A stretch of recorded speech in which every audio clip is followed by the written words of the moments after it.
Have you ever beaten your friend so badly at a game that you had to take a screenshot to commemorate your own victory? Well, as it turns out, you've indirectly been using proof as a way to not only prove yourself as a good player in said game, but also been using proof as a way to show how great you are. And that's what we'll be focusing on in today's video. We will be talking about proof and how you can not only find proper proof/evidence, but also how you can use this proof and evidence for your debate competitions and in your debate rounds and speeches to further support your arguments or your claims. Now, of course, we have to start with why evidence itself matters. The thing you have to remember is that an argument without any evidence is simply just an opinion. You have to remember that judges are trained to weigh evidence against one another, and so the team with the more credible and stronger evidence is always going to beat the team with weaker evidence. And that's just the simple truth. You may have a good argument on face, but if your argument is not backed up by any credible evidence or research, then your argument is nothing better than an opinion.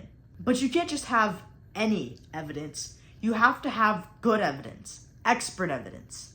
And if you don't have this evidence, then your opponents will be quick to pounce on the opportunity and call you out for your bad evidence, which could hurt your position to win the round and your path to earning the judge's ballot. So now let's get straight into how you can actually find good evidence and how you can use this good evidence as a way to boost your odds of winning in debate, furthering your credibility in your speeches, or just using evidence for research assignments and in general other purposes. The first thing that you need to know about what makes a credible source is that not all sources are created equal. The most credible sources that you are going to find are going to be things like government websites, news articles from news organizations that are very trustworthy and credible, and peer-reviewed academic journals that contain proper information and that have done actual empirical studies.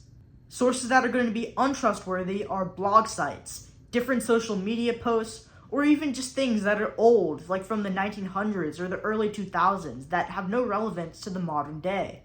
A good way to think about this and a good way to check if you're actually using a credible site is to ask yourself, would I present this source to a teacher, and would this teacher think that it's okay to use this source?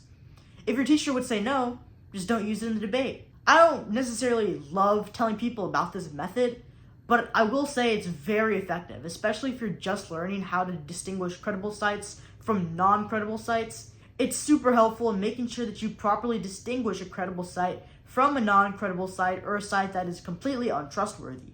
But now that we've covered exactly what makes a credible site, I think it's about time that we talk about how you can find these credible sites. The biggest mistake that I see beginners make all the time is that they type in on their computer and into Google a very vague question that isn't specific at all. And as a result, they get a low quality answer in return. For example, a bad search would be, is social media bad for kids?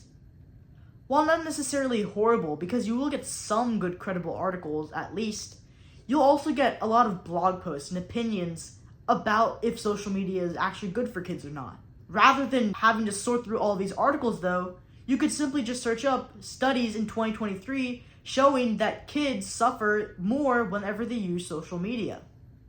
This would return you a good amount of credible sources because you're looking for a study specifically. And so in return, you'll be shown more studies that are from academic journals and research papers. Or you could take it a step further and use Google Scholar, which is another database linked to Google, which shows you only scholarly articles that are completely credible and that are not opinion or simply thought-based. One trick you can use is by using quotation marks around the key phrase or word that you want to actually find in your articles. This trick will actually help Google to filter out specific articles for you that only have that specific highlighted or quoted key phrase or word. Another trick you can use if you want to find only government officiated websites is that you can put cite, a colon, and then .gov to actually search only exclusively for .gov sites that are linked and associated with the government for your specific search result and for whatever you're searching up. Though simply finding these articles is only half the job. You also need to understand exactly how to extract the information you want from these articles. A lot of times, beginners will just copy and paste paragraphs upon paragraphs from their articles into their case docs. And that's a huge mistake, because your judges don't want to be looking at tons of paragraphs. They won't look at the evidence you found between the lines and in those paragraphs that supports your claim. And so in reality, your evidence should really only be about a paragraph at most, if not less. Some key things to look out for in these articles is to make sure you check for author citations and qualifications. Make sure that you check for statistics and numbers that can help support your argument or the thing that you want to research about. And make sure that you check for specific key phrases that are in the article that can help you solidify your point and show specificity to your unique problem or cause or solution. Now, when it comes to actually reading evidence, you have two options. You can either 1, paraphrase your evidence, or 2, quote your evidence directly and spin it in a way to where it's actually readable to not only your judge or your audience, but also so that way it's somewhat understandable to you yourself. Paraphrasing simply means to take the words of an author and spin them into the same argument, but with your own words in your own narrative. For example, my argument might be that video games are good for you. And I might see an author say that video games can help improve your mental health and reduce stress levels.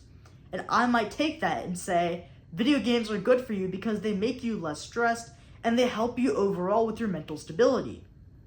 That's not exactly what the author said, of course, but it was still the same implication to the argument the author made. Whereas quoting is taking the direct words of an author and using them in your argument without changing any wording whatsoever. And so, for example, you could take the example that I said earlier about how video games help you with your mental stability, but only using the author's words instead of just using the paraphrase version that I made on my own.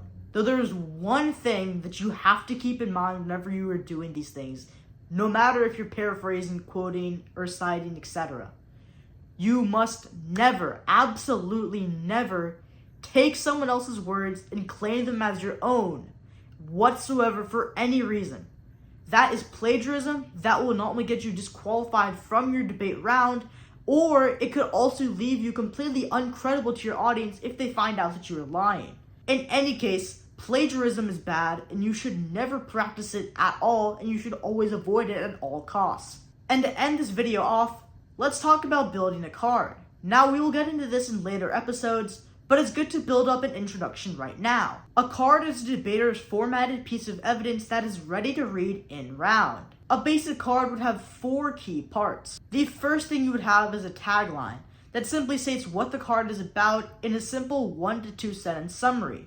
The second thing that your card will have is your author qualifications and citations. This should include the article that you pull your information from, the author's qualifications, the date that you access this information, etc. The third part of your card will be your quote or paraphrasing, and that will be the actual body of your card, which has all your evidence. And finally, for your fourth part, you will have a 1 to 2 sentence summary that explains why this card matters to the implication of this round. Now, this fourth part is often very optional and not a lot of people actually use it, but it's actually a secret trick that can help not only your judges understand what your argument is, but it's also a good way to solidify your narrative to your judge as you go on in the round. But yeah, that's about it for today's video, and I hope you enjoyed it and learned something useful today. Though for now, thank you for watching, and I hope to see you very soon. Peace.